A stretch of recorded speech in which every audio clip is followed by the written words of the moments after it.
Well, hello. Good day. How are ya? Hello, hello, hello. Welcome to In My Experience. I am Sonya of the Lee. And I am Piperlyne of nowhere. Of Avalon. Of Avalon. Piperlyne Yes, of Avalon. yes, that's exactly what I am. Absolutely. And we opened this up because we were still trying to figure out just the perfect, tagline to open these episodes with. And obviously, we're still working on it.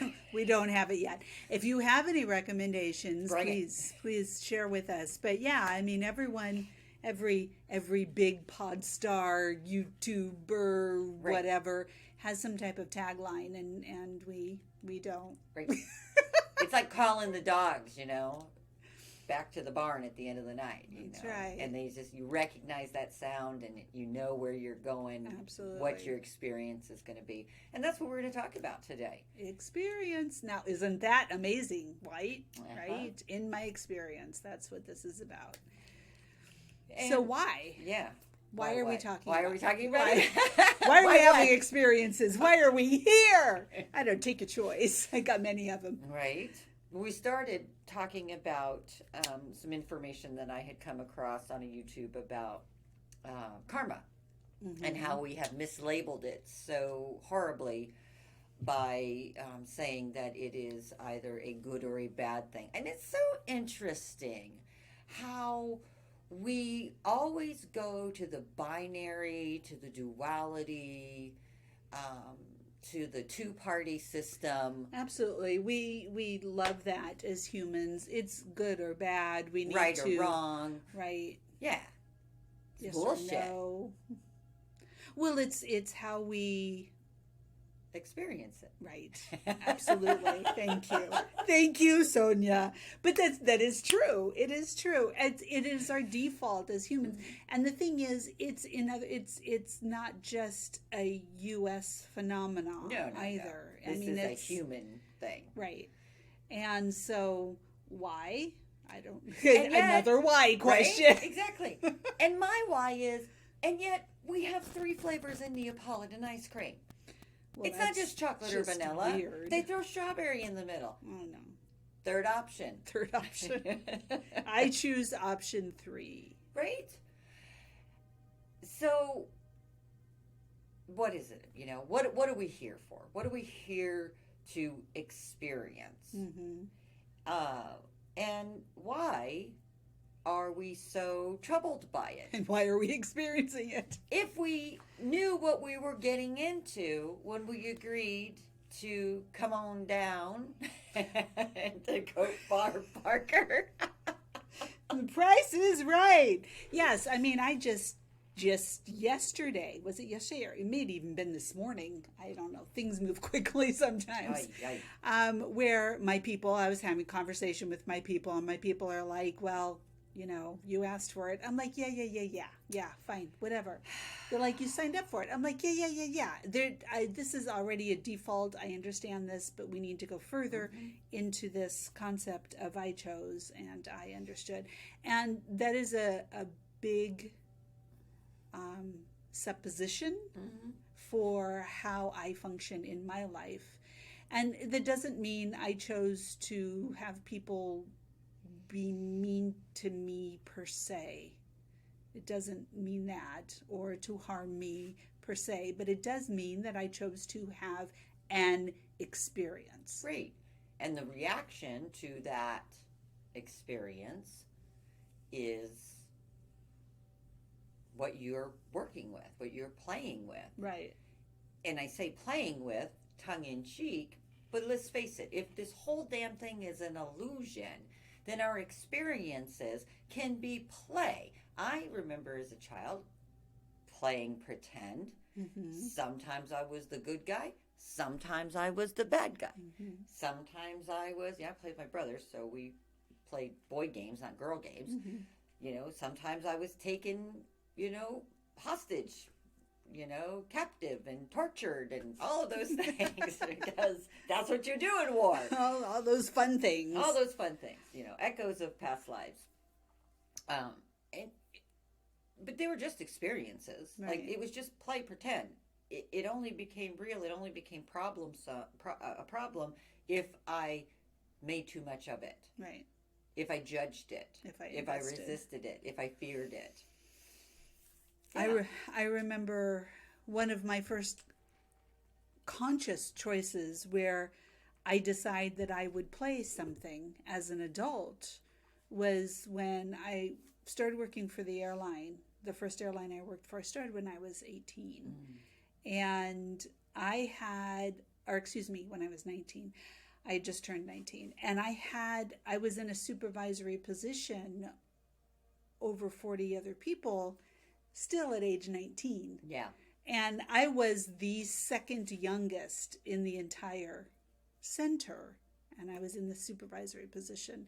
And I don't know why they chose me. I was good at the job. Because of your diplomacy. Remember the good gene keys. That's why. We already talked about that. That's right. My amazing diplomatic abilities. I was successful in the position. I have no idea why the manager would choose me because I was a 19-year-old girl, and this was my first real full-time job. Anyway. That's probably why. Any real adult with real job experience would say, hell no, I'm not taking that job. I am not doing you that. You can't pay me to take what that you're job. paying me. Yes, absolutely. Anyway. Well, you don't go to work for the airline to make money, that's for sure. We'll leave that one there. Yeah. Anyway, I got this wonderful position, and I enjoyed it, and I learned a lot, and it was an amazing experience. And what I started doing, I didn't like working with the people. I wanted to be in operations and deal with the call flows and the so on and so forth. And that's what I did. And then they kicked me out of that. And they're like, no, you're actually really good with people. You need to do that. I'm like, I don't want to do that. Yeah, no, I don't. They're like, well, you are. So here. So I did. So I was really nervous because while things have gotten even uglier regarding travel and airlines recently, things would get really ugly back then. And I was having people calling me names on the phone, and I'm like, So I decided that I was going to pretend that I was playing a role. And I was playing the role of an experienced supervisor. And so when I had to talk to anyone on the phone, because that was my first challenge, was dealing with really angry people. And so I would just pretend that, I'm the experienced supervisor, and this is just on a stage, and so I'm just playing a part. And within days, I had it down. Within days of practice. And my manager came up to me and he's like, how did you do that?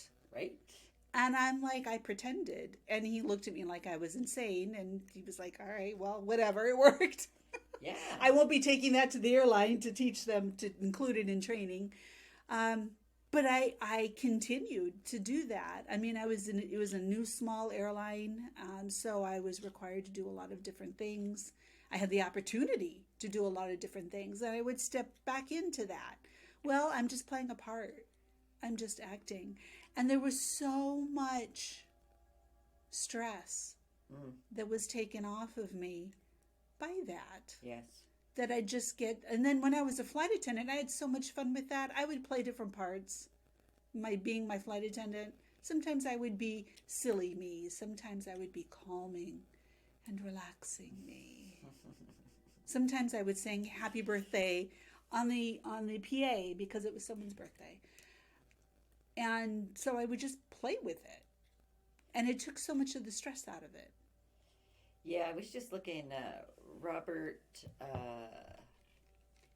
Scheinfeld wrote a couple of books, Busting Loose of the Money Game and The Invisible Path to Success. And I don't remember which one it was. It might have been the Busting Loose, but one of them literally talked about how you are the director of your own movie called Your Life, and that you get to hire your script writers, your grips, your key grips, your actors, your producers, all of those. And when you can relate to your life like that, it disconnects you from the fear that holds you back from believing in your ability to have the experiences that you desire. Right. And, it's of course, it's connected to manifesting. And we talk about that a lot. And everybody, I think everybody on the planet's heard about The Secret. And, we've talked before about some of the things where that was lacking is because you're trying to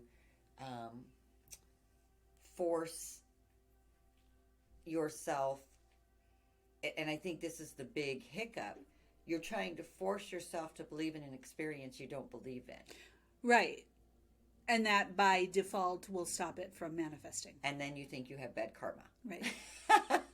And it's all a lie. All of it. Right. Because it's just an experience. Yes. And if you relate to it that way, all right, this sucked.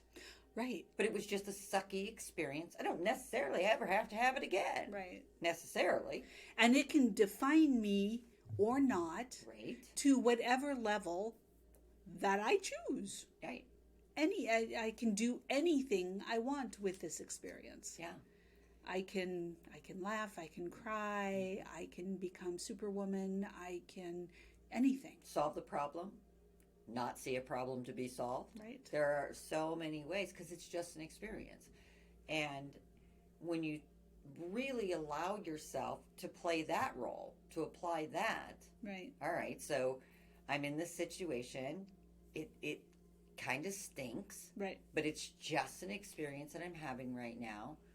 What do I want to do with this? Absolutely. How do I want this to, where can I go and say, the bus driver is unconscious. I can sit at the back of the bus and scream as we careen down the road and then crash. Or I can run up to the front of the bus and take the wheel and spin it off to the side, move his foot off the gas, put my foot on the brake, whatever I choose. So from an experience perspective, something happens. The bus is careening off, the path. What do I want to do? I could sit there and focus on the fact that, oh no, the bus is about to crash. Right. And just, I don't know what to do because it's going to crash. I can't stop it because it's going to crash.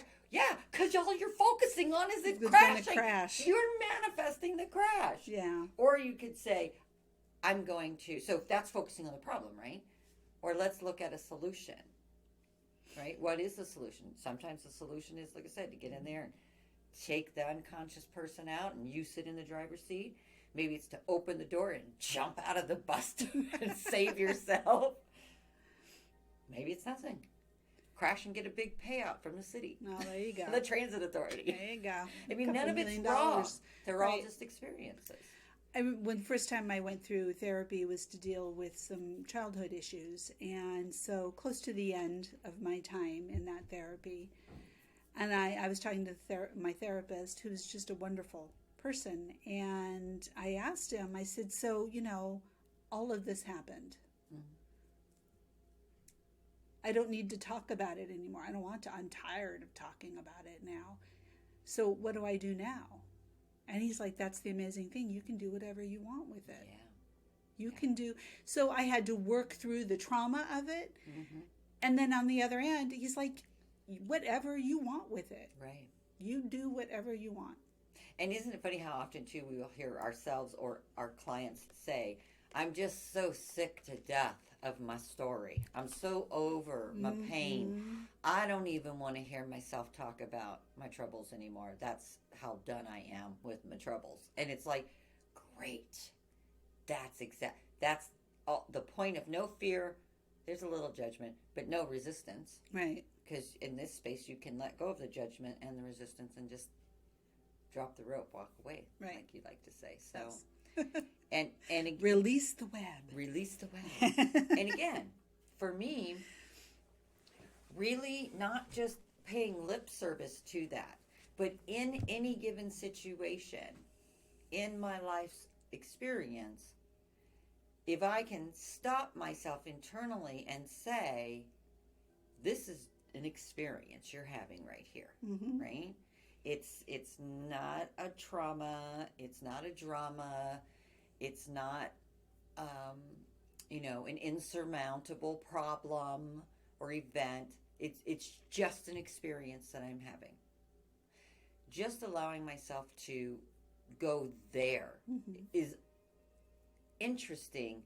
How that is like a pressure release valve.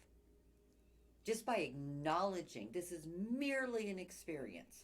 Well, I had the clarity of that, and we talked about it on the podcast, I don't know how long ago, in regards to challenges that I have regarding lack of sleep with my son and myself.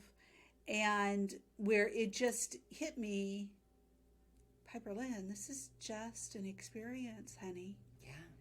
And so much fear and concern and frustration just melted away. I love that.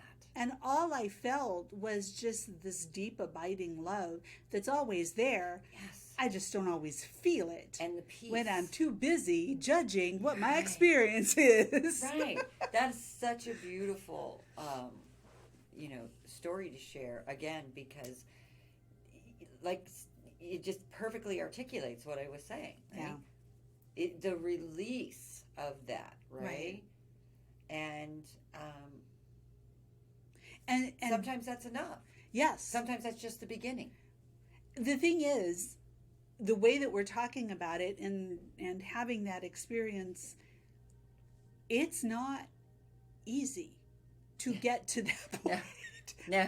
Right? So we're here and we're talking, going through difficult, challenging experiences.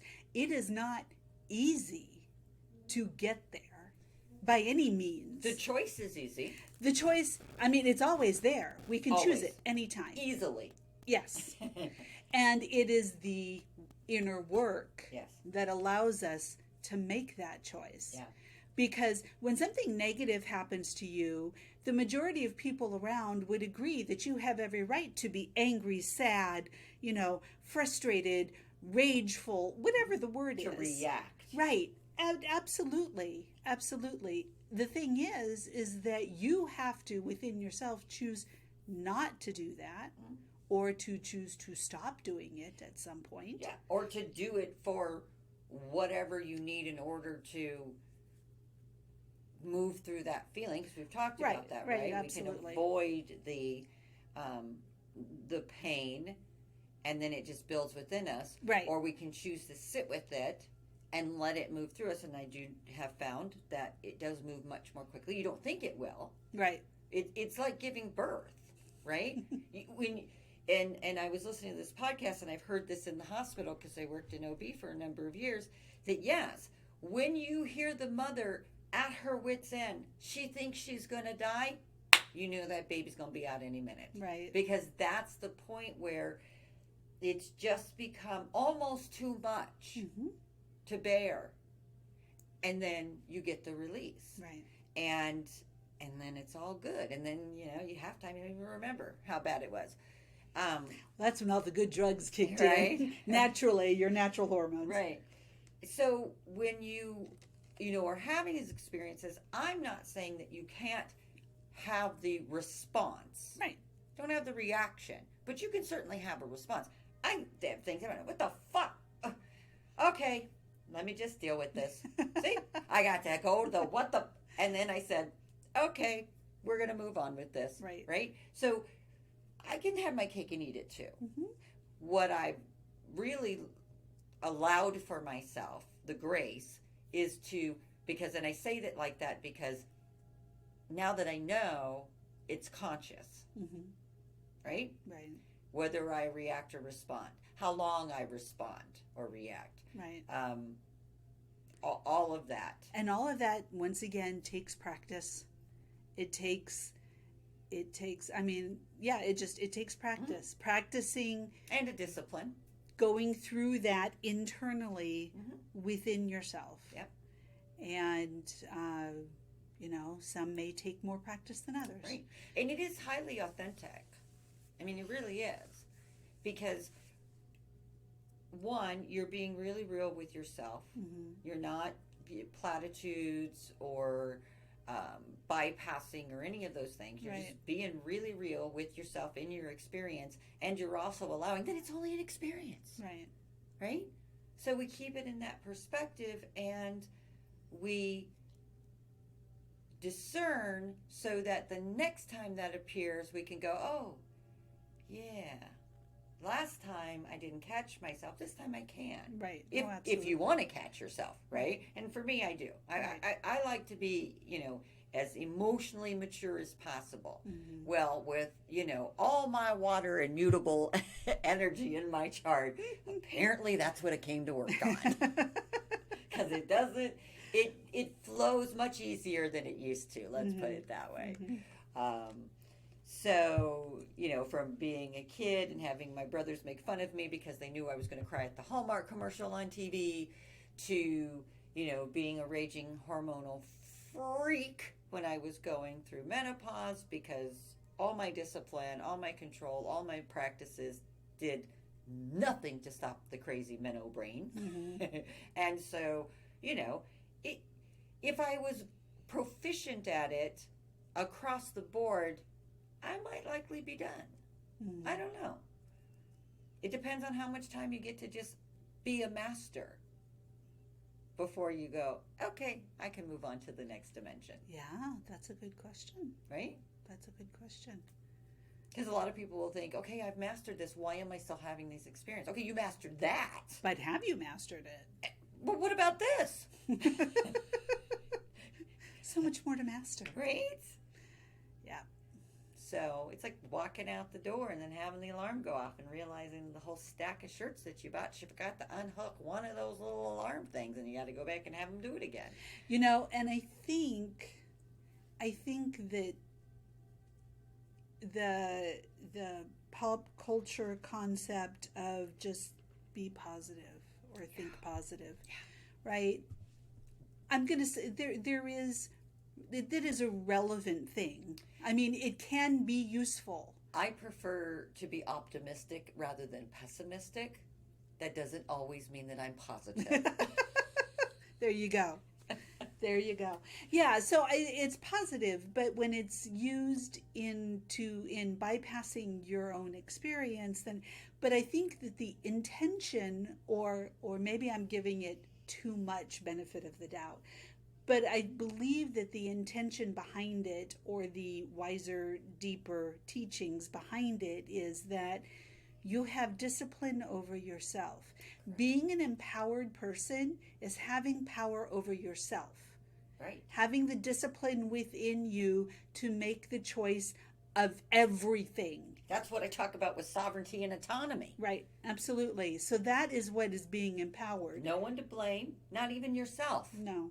It is. It just is. It's an experience, and this is what I experienced. This is what I decided I liked about it. This is what I decided I didn't like about it. Mm-hmm. And from then, if I am an empowered person, then I can decide that I want to go with what I liked about it. Sure. Or when something similar happens again, then we go down that route, and we have a choice because I have discipline over my responses. Absolutely. And maybe you had it once and you didn't like it, and then you had it a second time, and you're like, okay, it wasn't so bad this time. Right. Because maybe it was just the shock of that first thing, that unexpectedness, right? Yeah. Or maybe it's a situation where I have an experience, I don't like it, and then I go, okay, moving forward, I'm not going to do that anymore. Right. Because I don't care for that. Right. And that's okay. Yes. I can be positive about something that I don't like. Yes. I don't have to go, oh, I hate that. It's terrible. Ugh, don't even talk to me. Ugh, get away from me. No, I don't care for it. Thank you. I'm going to go over here. No, thank you. No, thank you. No, thank you. Right? And then I had this thing just recently with the, and it's funny, and I don't know where it comes from, but I am very mindful. Like, I can feel when a mosquito lands on me. I'm very mindful of my energy field. Mm-hmm. And I don't like it when someone comes into it without, at the very least, my knowledge, if not my permission. Right. And I've got a person in my life that just loves to just touch me. And sometimes I react viscerally. Why do you have to touch me? Mm-hmm. Why do you get so upset about it? Because it's my space. Now, I used to get really upset about it. I still say something, but I don't have a triggered response anymore. Mm-hmm. I just, again with the touching, you must learn boundaries Yes. with a laugh, Yes. okay? Because I'm still, I feel like teaching. Mm-hmm. Well, it is educating that Mhm. person, and respecting boundaries. But it's become less of a trigger for me, and my choose to respond to it rather than react to it has allowed an opening of a dialogue to help that person better understand and better respect. And of course, it's someone very close to me, so I know that I'm limited in the amount of understanding that I'm going to receive. Mm-hmm. Because that's just how it is with people that you're really close to. That familiarity breeds contempt. Yeah. Yeah, that's a good one. Yeah. So anyway, so that's like, just another sort of example for myself where it's like I have had these experiences. I have come to someone, because, I go back and ask myself, why do you get so upset about that? Right. What is it about that is so bothersome? I mean, you Right. could just be like, all right, they touched me, whatever, pull away, walk away, whatever. Right. Because I'm sensitive. Right. And it's like when you touch someone and you shock them, Mm-hmm. but it's a different kind of shock. See, and that's interesting. That goes into one of the things that I had been thinking about is, I just went by. Oh, self-inquiry, Yes. right? Knowing yourself Mm-hmm. and questioning yourself and coming to self-awareness. Yeah. None of this works until you understand you. Yeah. And you understand why you do what you do. Yeah. And sometimes that takes a heck of a lot of work. Sure. And sometimes it's just a willingness to listen. Mm-hmm. Sometimes we respond in ways that surprises us, or the reason that we respond surprises us. Right, right. And there's so many different layers to that, but you're never gonna get there if you don't stop to take a look within. I mean, that's also going to be about sovereignty and empower, Mm-hmm. because if you don't know what's going on internally, you're never going to have power over yourself. Right. And your little ego and it are going to be running amok, amok, amok. right. And that has been another interesting experience over this summer, in really having conversations with the brain about the obsessions with the brain. So the brain's obsessions have created quite the interesting table conversation within all the parts of myself. Mm-hmm. And no judgment at all, which is good. We're not battling with the brain anymore, but we are quite curious at Well, how the it brain continues. has a job to do. It does. Right, so And don't it's- hate it. Right, not at all. And yet, curiosity at, how some things, and it's almost like it's just rote, right? Absolutely. You've just done it so many times that now it's just a habit. Wasn't even consciously aware that I was doing it. And so there lies another area where you can look at it. I think I've talked before about sometimes when I get an obsessive thought that I can't go away, I replace it with another thought Mm-hmm. that I just say over and over and over again Mm-hmm. until I finally beat that obsessive thought down. And it literally becomes a battle of, you're not nice, yes I am. No, you're not nice, yes I am. No, you're not nice, yes I am. You're not nice, yes I am. Right? La la la la la. Yeah. You're not going to win. You're not the boss of me. Mm-hmm. And it works. It's silly. I'm sure there are psychiatrists out there who go, yeah, that's not what you want to tell people to do. That doesn't work. It works for me. Right. Well, you find the thing that works for you. It works for me. That's I can't that's stop it. the obsessive thought. I can shift it. Mm-hmm. I can interrupt it. Mm-hmm. So that's what I do. Right. So that's, a little tip for you out there in There case you you're go. like, I don't know how to stop my thinking. Put another thought in there. Well, and that is, I mean, it makes me think of Byron Katie and the work, and just the first step. You have a thought. Is it true? Right. Is it really true? Right. You know it's true.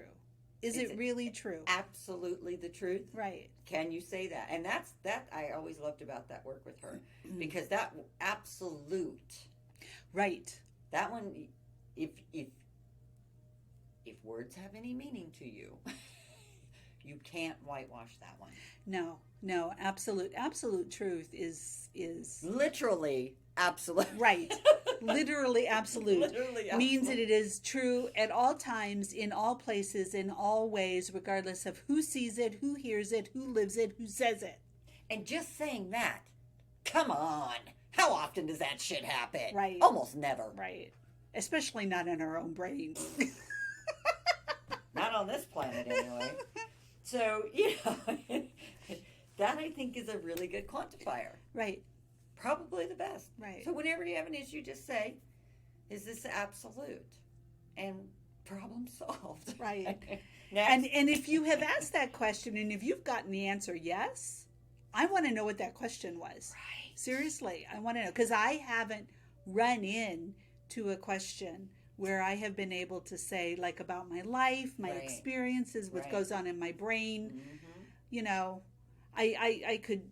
I did want to, but I honestly, if I'm honest with myself. Yes, to make it easier. Absolutely. Right. Absolutely. Absolutely. But not talking about physical facts either. Like, did you break your leg last year, Piper? Yeah. Yes, I did. Absolutely. That is absolute truth. Absolutely. Yes. Did you mean to break your leg? Did someone try to put you down, lay you low, right? Because you could say that. Oh, The yeah. universe gets me every time I pick myself up. I get knocked back down. Really, is that true? Really? Is that the absolute truth? The universe after you? Wow, you must be pretty powerful to have a whole universe After you. waiting on the corner for you to walk by so it can trip you up. Not to notice that there was Take a curb. your lunch money. And I make light of that because. But that's when a you reality. It is a reality. I mean, people really see this to themselves. Everyone is against me. Absolutely. I did. Right? Everyone is against me. No one supports me. There's a song about it. I think Okay. everybody hates me. Nobody likes me. I think gonna go eat worms. Yes. I did kind of hear that in my head when I said that. So I don't know. Maybe I was singing it unawares. Right? But yeah. So there you go. But is that really the truth? Is an absolute truth? Everybody hates you. Well, everybody doesn't know you. Right. So give them at least a chance to come to their own conclusion. Don't assume. Nobody likes me? Mhm. Really? Really? You're Nobody? a somebody. Do you like you? And I wouldn't recommend eating worms. I'm just saying. I don't ever want to do that. With everything in the groundwater, I don't want to eat worms. Plus, they need to stay in the soil where they belong. Yeah. They have work to do. They have work to do. Quit bugging the worms. To help create the vegetables that I will eat. Right. Not the worms. So, there's your little bit of silliness. But yeah, and then, as we said earlier, you've had an experience. Now, what are you going to do with it? When it comes to learning things like in lifetime, like personal things, awareness things, evolution things, what I have seen as a pattern for myself, my clients, the people in my life, is that we have an experience, right? It comes at us, positive or negative, it comes at us. And then a lot of times there's time in between that experience where maybe we need to get used to it. to understand it, to delve into it, so on and so forth. And then it comes again. And when it comes to us learning things or creating a new experience for ourselves, because we could do that too, right? If it's all just an experience, it's not just the stuff that's coming at us, it's the stuff that we're creating. Right? 100%. And so then each time if we choose to, we learn from it, understand it, grow from it, and it becomes less painful, more of an opportunity, more things to learn, and it happens in time quicker. It does. It's like a vicious cycle. But except it's not vicious, it's just experiential. And again, for me, I choose to accept that I chose to come here. Right, yes. So that premise sets me up for anything that I might experience. Right. When I can remember it was a choice. Right. And it is a choice. Right. And there will be choices, right? Those are absolutes. There's always a choice. What does it used to say? Not doing anything is still choosing. Right. Doing something is making a choice. Right. Not making a choice is making a choice. So, there's no getting away from it. Right. And you don't want to get away from it, really. Because to try to avoid it or get away from it leads to more problems. Well, that's where our power is. That's where our power lies, is in the fact that there are choices and that we can make a choice at any time, in any way, to choose differently, right, or to choose the same again. Right. If that worked, then we choose it again. But that is literally where our personal power lies. Yeah. I've had situations where I've made choices and then that was the wrong choice and then made another choice and that was the wrong choice and made another choice, to the point to where I thought to myself, I just need to stop because everything that I'm doing is just making it worse. Why am I choosing to have this experience? Right? That's when I stop myself and I go, okay, this shit ain't working. Right. All right. So let's stop and figure out what I'm doing here. Notice I didn't say what I'm doing wrong. Right. I just said what I'm doing here that continues these choices, as opposed to ones that I thought or, I preferred to have, and yet I still ended up here. Right. That's when you can stop, because I know there are people out there going, well, what if every decision you make is a bad one? Stop and look at that. Right. Why am I making bad decisions? Where are those decisions coming from? And what purpose do they serve for the experiences that I am allowing myself to experience? So something that you said, and that I agree, I said the same thing, that one of the keystones for me is that I choose to believe that I chose to be here, to do this, to have the experience, to bring in the experiences that I've had, to learn from them, to grow from them.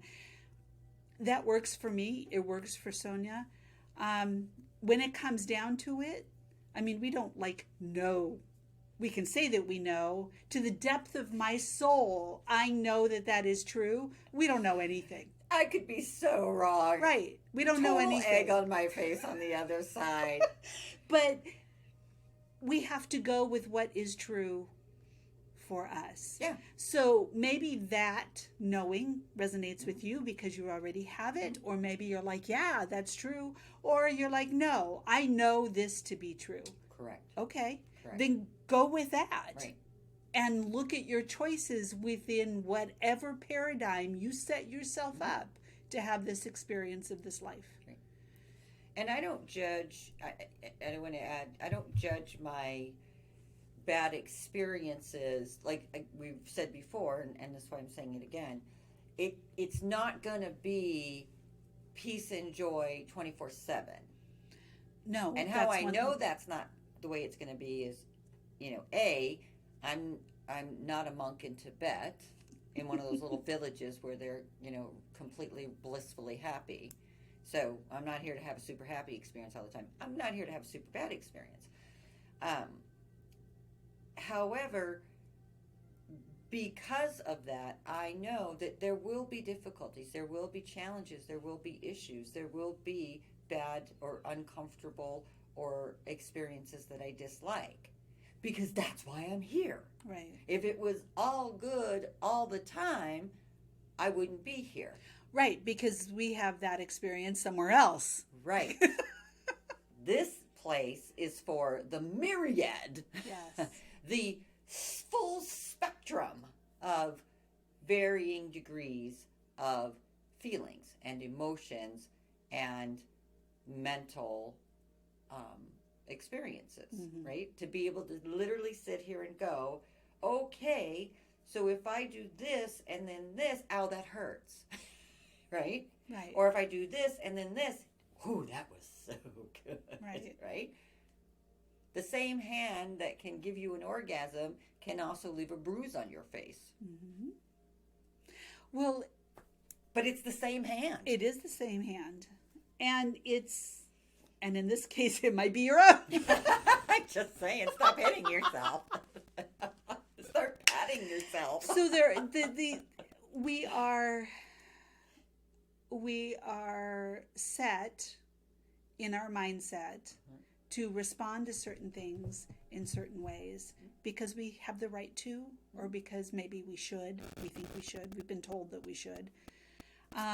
But our empowerment is taken away from us if we respond to things because everyone says that we should. Right. That way. Right.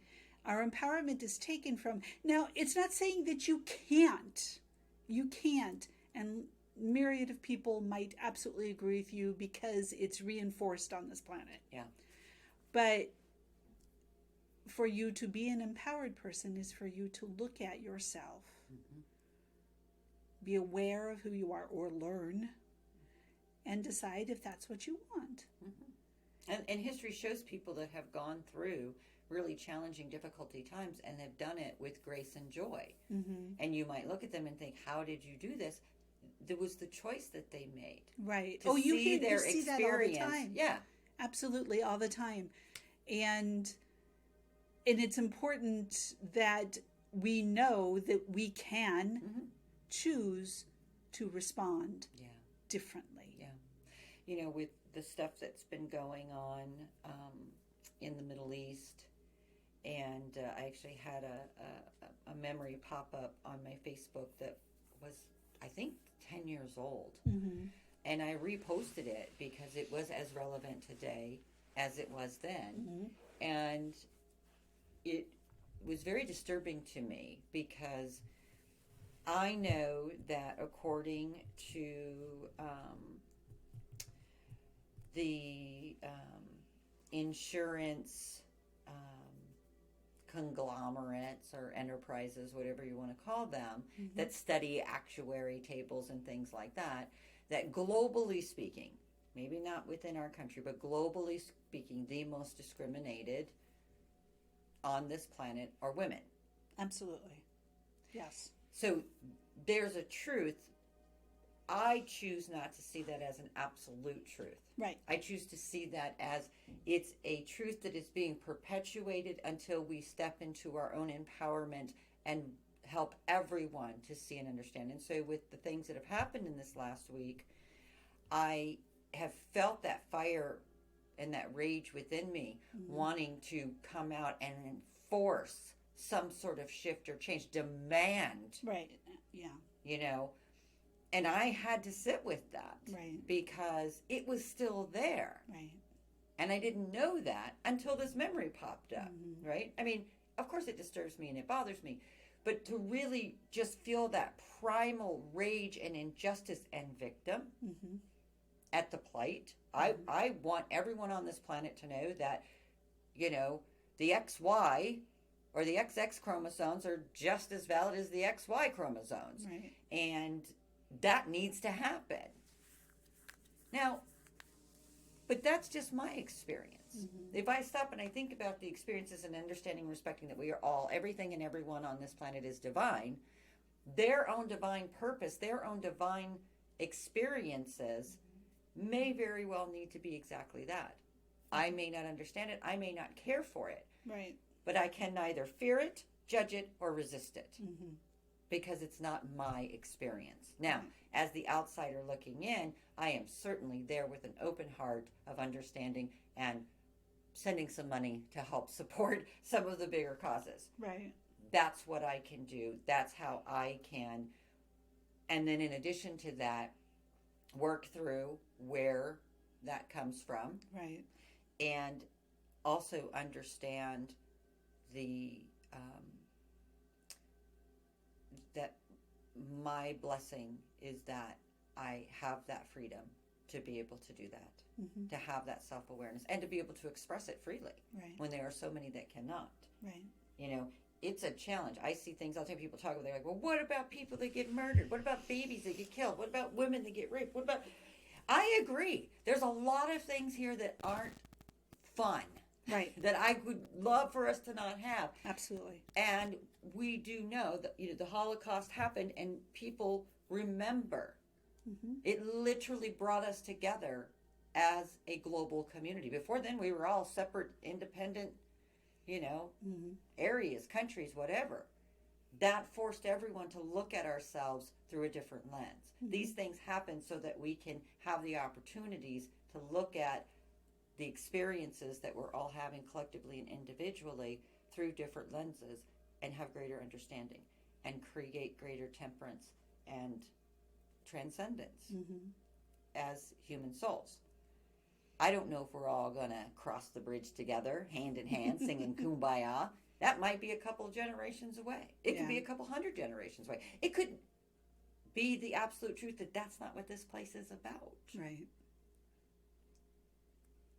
So, for me, my experience is to understand that I see that, it causes me pain, it gives me compassion, and it empowers me to take whatever action feels right without actually losing myself in the process. And I think and everyone's experience of that is going to be different, right? The people who are there are experiencing something very different. Oh, yeah. Some would say I don't even have the right to talk about it. Right. And on the human level, when we see or become aware of pain in others, it brings out a response in us because we are all human.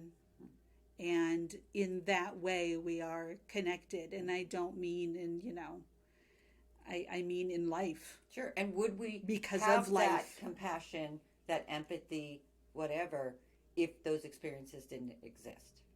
Right. Right? It's like if a tree falls and no one's around to hear it. Did it really fall? Or did it make noise? Right. I can say that it did. Yes. We had that happen when we were camping this weekend. We don't know where the tree fell, but we heard the crack and we heard the boom. So it makes noise whether you're there or not. I'm still working on the chicken or the egg, but I've taken care of that one. There you go. And yeah, I mean, these are not easy things to answer. Right? They're not black and whites. I mean, there's some absolutes, but they're not black and whites. There's, very just thin, paper thin. You could almost read through them, shavings of gray. And I just remind myself that rather than trying, and because sometimes I do this, I just blow it all out till it encompasses the entire planet, and then I burn myself out because that was too much. So I got to pull it back in a little bit and go, okay, you just focus right here. Right. This is just your experience. Don't worry about all the other experiences. Just focus on your experience. Right. How do you want to deal? How do you want to live? How do you want to experience what you're experiencing right now? Right. And dialing it back down a little bit. There are things that are impacting us whether we're living them or not. And we need to know what those mean for us. Because that's literally all we can do. Oh, 100%. Is to figure out what it means for us. I can't tell you what it means for you. Sure. I can't tell another what they should do about it. I can't do any of that. Yep. And we talked about this, I think it was last week or the week before, where it's like, you know, we disagreed about a stance on something, right? And this is that situation all over again, right? I mean, so there are a lot of people out there that's like, you know, that's what they believe, and it's totally fine, and you don't get to have a say in that because you don't live there, and that's absolutely true. Because I don't know what it is to have someone else's experience. Right.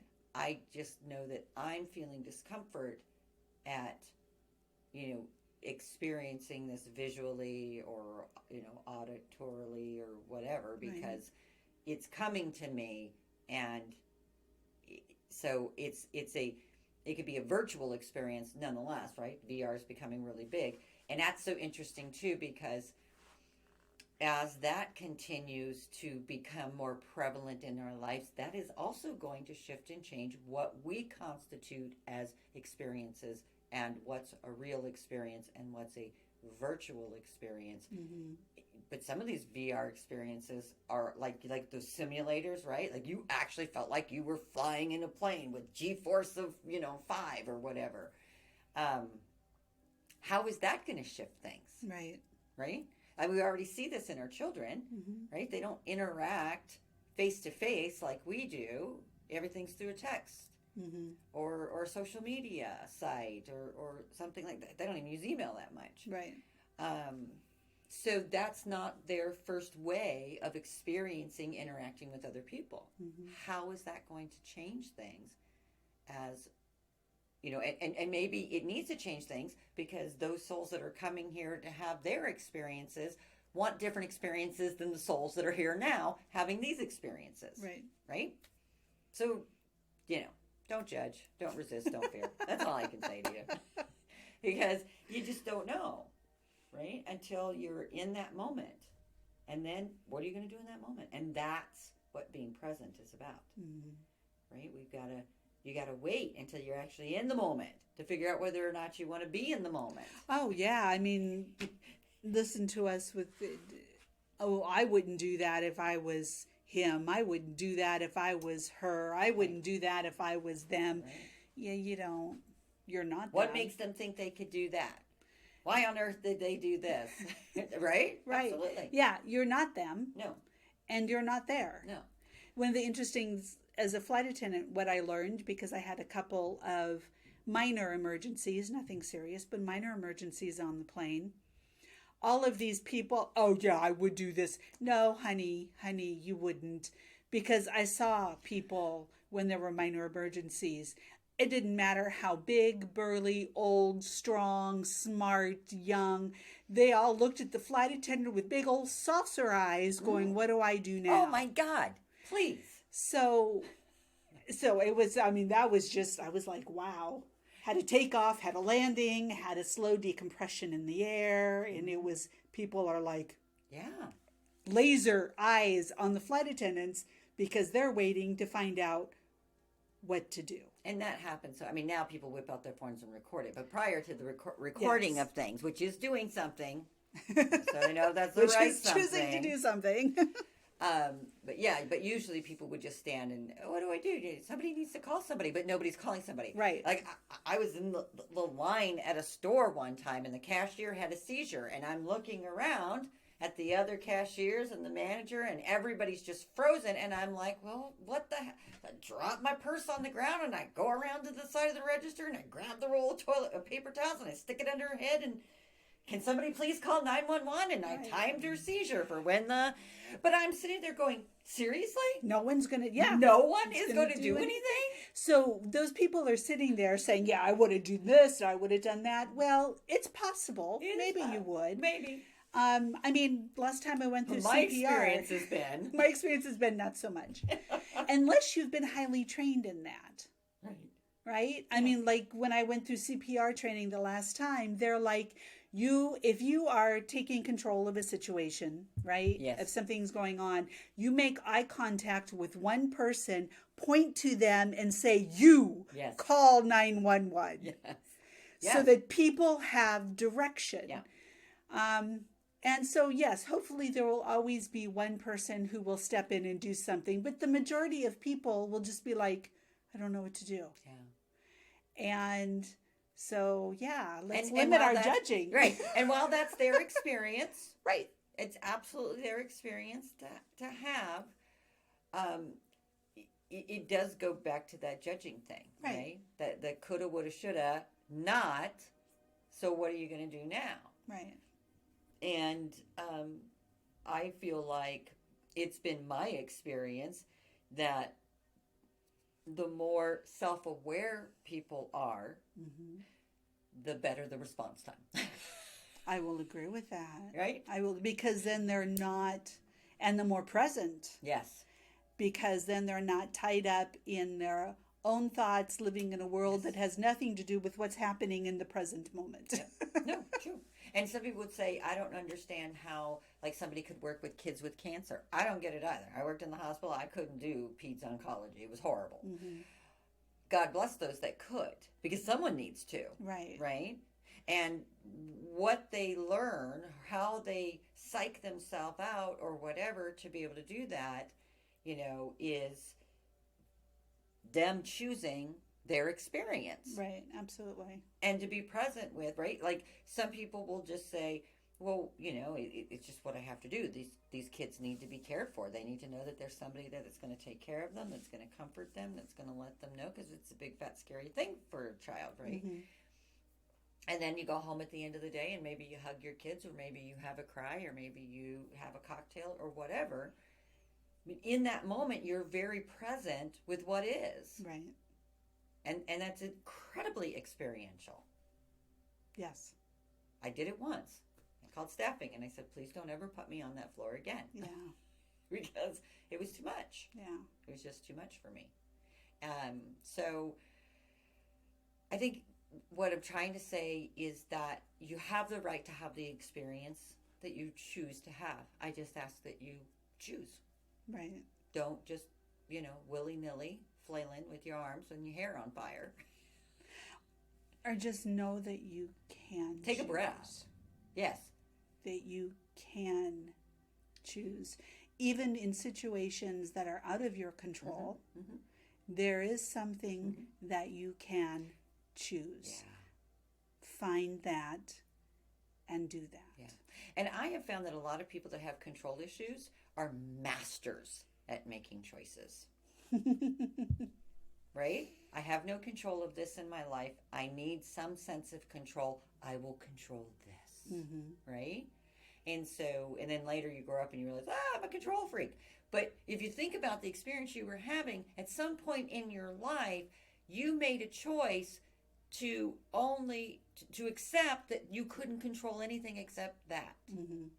And that is what helped you to get through that experience then. Now you can make a new choice. Like, I recognize that as an adult, I don't have to hold on to the control functions that I did in childhood, because I had no choices. I was a child of the 70s.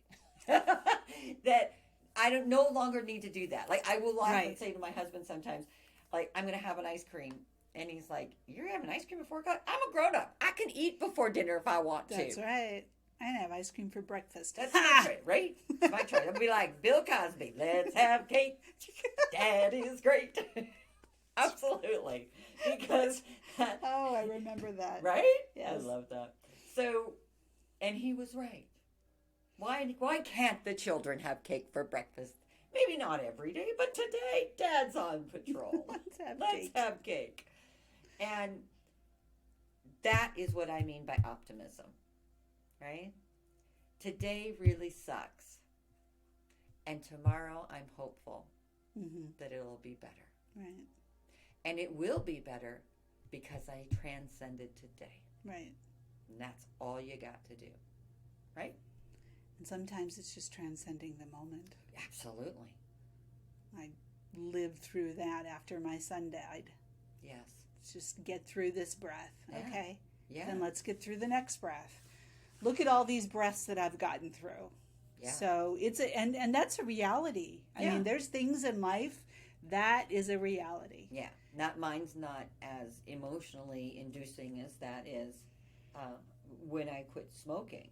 Mm-hmm. You know what? Honestly, that's cigarette. a huge one. Well, let's wait 5 minutes. Right. Great. You waited 5. Can you do 10? You did 10. You might as well go 15. You know what? If you can make it to 30, then you're doing really good. Okay, you've made it to 30. Do you really need it? What if you just waited an hour? And each time it was like, but you already made it this far. Right. So why not give it another? And it's choosing again. And again. And again. Mm-hmm. And in the next moment, choosing again. And that's hard. Yeah. It's discipline. It's practice. Absolutely. It is hard work, and it is hard for people to do in whatever area we're talking about. Oh, yeah. Whether it's breathing, whether it's smoking, whether it's not drinking, whether it's dealing with the death of your child. I mean, there's so much. And that's the choice. That is the choice. And sometimes it is. Mm-hmm. And then finally, after making that choice, it comes to be different choices. Yeah. And that's what this experience is all about. Right. It's like building a custom home. You got to choose everything. You've said that before. You do. I mean, you don't even think the about outlets, the light switches, the hose bibs, and the wires you're running in the walls. Have you ever gone shopping just to look at, like, faucets? Oh, my God. Door pulls? In the Home Depot, Costco extravaganza. 4,700 different types. And the worst part is you just go after the one you like because you're so overwhelmed. And then you get it home and you're like, this will not work in my sink. It's not even the right style. What was I doing? Now I got to go back to the depot again. Oh, goodness. But you know, it's your choice. It is. It's your choice. And now we're having an experience. I don't know anybody that's ever worked on a project that didn't have to make 5 trips to the Home Depot in the process of doing the project. I think it's just kind of how it goes. And maybe if not Home Depot, you may have to go to Lowe's. Right. Because Home Depot didn't have it. Yes. So there you go. I had a client that just bought a house that's doing some remodeling, and they decided they were going to do their own flooring. How hard can it be? Except that the beautiful flooring that they chose was a pattern with 5 different pieces of flooring. Yes. So it wasn't just, okay, take the board out, put it there, take another board out, put it there. We'll cut that one, yeah. No. 5 different boards, all had to be pieced out. Oh. So it's going to take them about 3 weeks. I don't know. But it would take me 3 weeks to try to get the flooring done like that. It would take me 3 weeks to return it and buy a different floor. Right. This is what I have to say. Apparently they were really committed to it. Yes. Just, and it's like, well, look at you, tenacious thing that you are. You're going to go for it anyway. Or maybe you just refuse to admit you were wrong. I don't know. Whatever choice you make, you go. That's right. Because I'm not. It's not me doing it. No, that's not an experience I want. But those are kind of the things sometimes too, right? We didn't think this far. I thought I knew what I wanted. I thought I knew the choice I was making. And then I get home and I open the box and I'm like, I didn't know it was this. Well, and I mean, so our choices give us self-awareness. 100%, right? If we take the time and choose not to judge. Right. And look at, okay, I made that choice, and that really let me, refine. My son Taylor was 4 years old, and he made the choice to put a turquoise rock up his nose. Nice. Yeah. And I was freaking out, but my girlfriend managed to get it out of his nose, and then she asked him, what made you choose to stick a rock up your nose? He didn't know. So unless you're 4, I don't know. I would encourage you. Not to stick things up your nose. Especially if you don't know why you're doing it. But I'm not going to judge. And you can apply that, insert your own story there, if you will, all right? We'll send you home with that one to unpack. I don't know. As an adult, I will say that has been an answer to why did you do that? I don't know. Right? Okay, well, I guess we get to do a little investigating on that, don't we, Piperlyne? Exactly. Yes, we do. So, I hope that you had a little bit of fun, if not enlightenment, with us today as we talk about how we experience and the experience. That's what I'm going to call this episode. Yes. Or maybe I'll call it experience. I don't know. Not N. Ah. Yeah, sounds like the cat. Lots of, ah, ah. Airball. Yes. Oh, goodness. All right, so there you go. And it's all good. It really is. It's all good, even when it's not. It you know, I can't say that nothing lasts forever. I'm going to get lots of mail proving me wrong. You can choose, though, to expect something different next time. And maybe that's a good place to start. Right. All right, this sucked. Perhaps next time it'll be better. As I like to say, wonder, don't worry. Right. And be as authentic and true to yourself as you possibly can. Because lying to yourself, regardless of the reason, in my opinion, is just all kinds of wrong. Mm-hmm. You can lie to others. Don't lie to yourself. Right. Because, then you don't believe in yourself anymore. And that would be bad. Not that anything is bad. It's painful. Right. Uncomfortable and sorrowful. Mm-hmm. And as, the Brutus precepts, there will be suffering. It is probably your fault. You can heal it. Right. This is how you do it. So with that, until next time, we hope that you choose to listen to us again. on In My Experience. I'm Piperlyne. I'm Sonya Lee. Talk to you.